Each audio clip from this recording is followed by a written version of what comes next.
Everyone, welcome back to Ramz tutorial. If you are new here in my channel guys, please don't forget to subscribe and hit the notification bell so that you're updated on my latest videos. Today class, or my dear students, we're going to discuss about active and passive voice.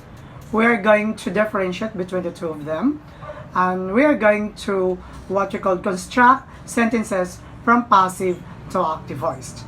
This refers to two types of voices of the verbs, from present and past tense of the verb. Welcome back again to Ramz tutorial guys. Have a nice weekend to everyone. Hello everyone, welcome back to Ramz tutorial. Today we are going to discuss about active and passive voice. This is what we call voices of verbs. Talking about voices of verbs class, we're going to tackle each. First, when we say it's active, it is a sentence where the subject performs the action is in the active voice.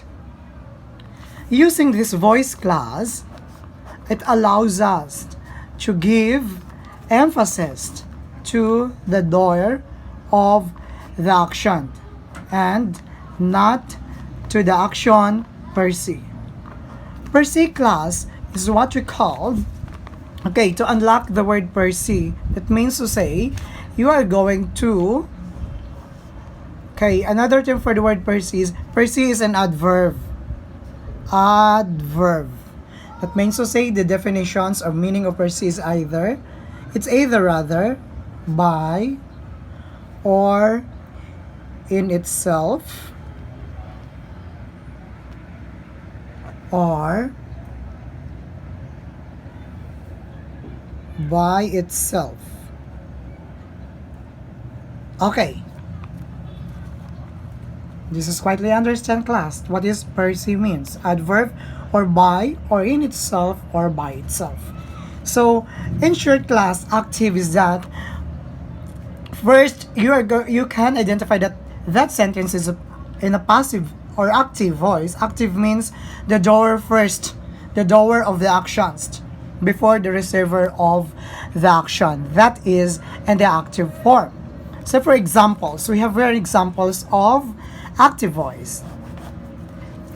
Senator, this is our doer of the sentence, and Senator Grafia. These are what we call the doer of the sentence. Doer means siyang gumaganap. It's the actions.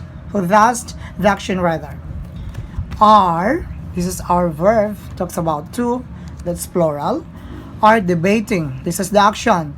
The passing of the public.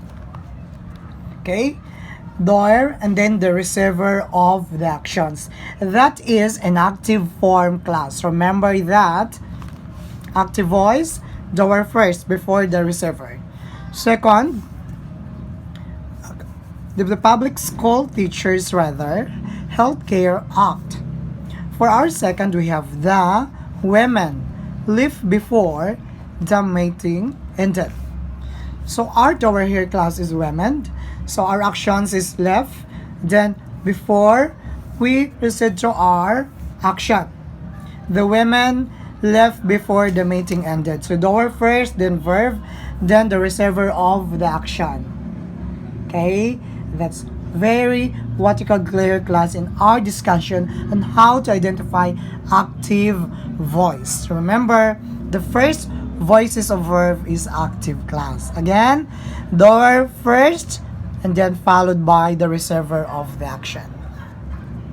Next class is sentences and the passive voice. So when your teacher asked how do you are going to differentiate active and passive voice, you are going to what we call understand first their definitions of it. Sentences in the passive voice give emphasis. It will give emphasis also to us, to the action, more than the doer of the action. In the passive statement class, you begin with, ibig sabihin you're going to start with the direct object followed by the action and the doer of the action. That means to say class here in passive voice, it should be the direct object first. Okay, the reservoir of the actions, followed by the doer of the actions.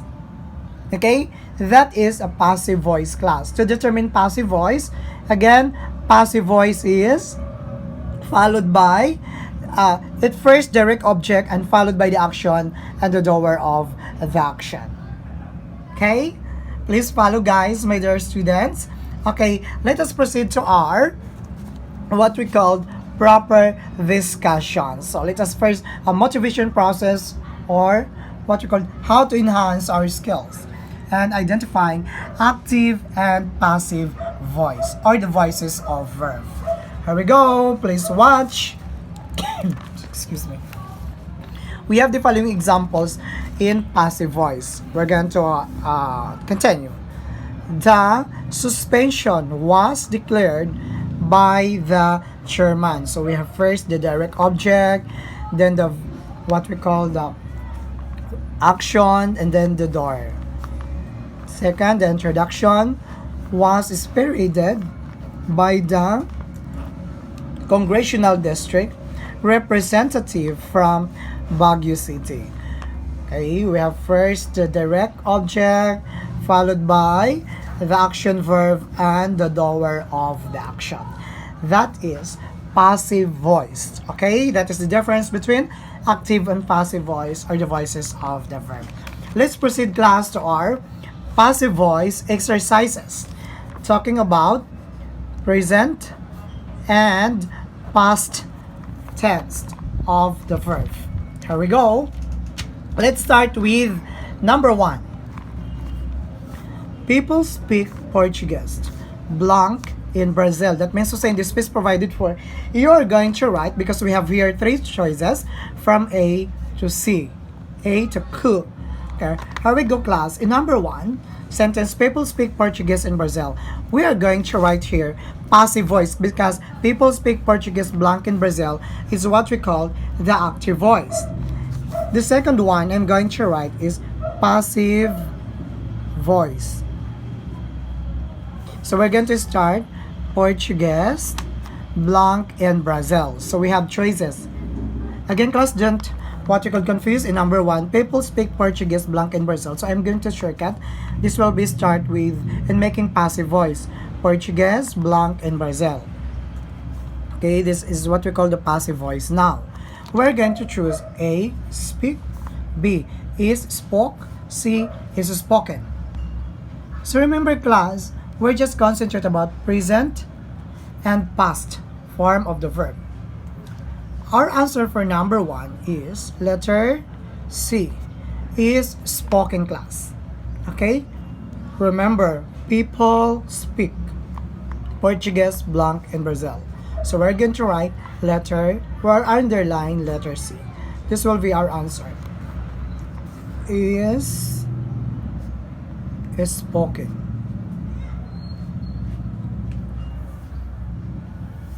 Okay, that's our answer for number 1. Number 2, we have the staff cleans all the hotel rooms daily. In passive voice, class, we have from active to passive. Let's start with the hotel rooms blank daily. So our choices that are clean, are cleaned, C is cleaned.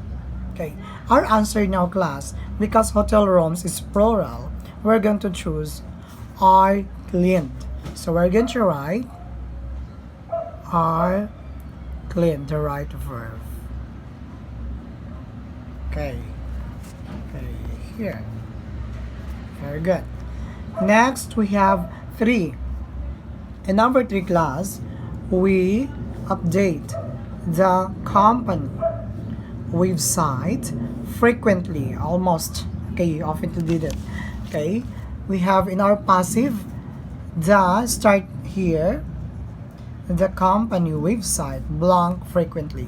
So we have our choices: are updated, B is updated, C was updated.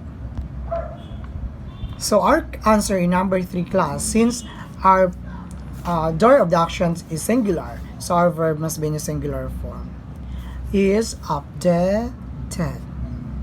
So we're going to write here in the space provided for to write our answer.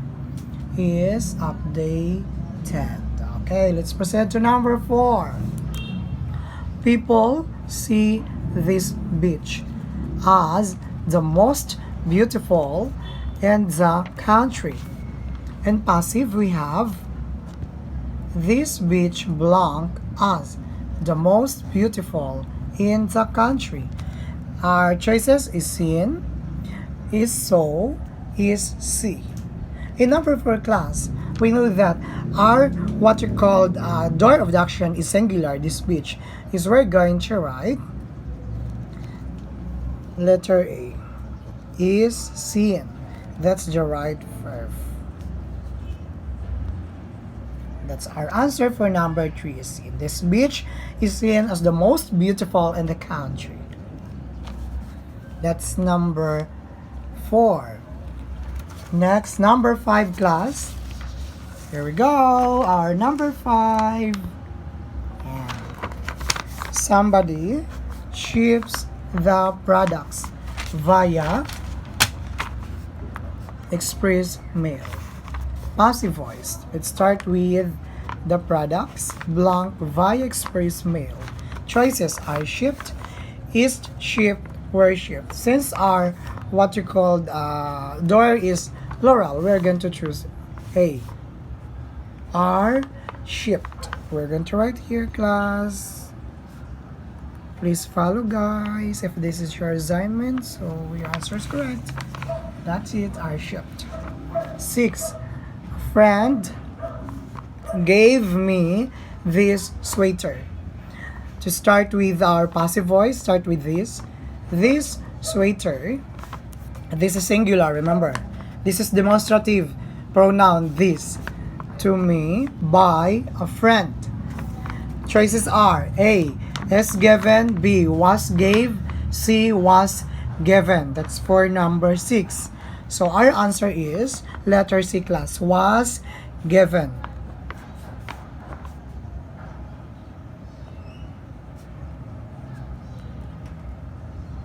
Okay. That's our answer for, that's number 6. Next class is number 7, our last drill. My dear students, please listen and watch.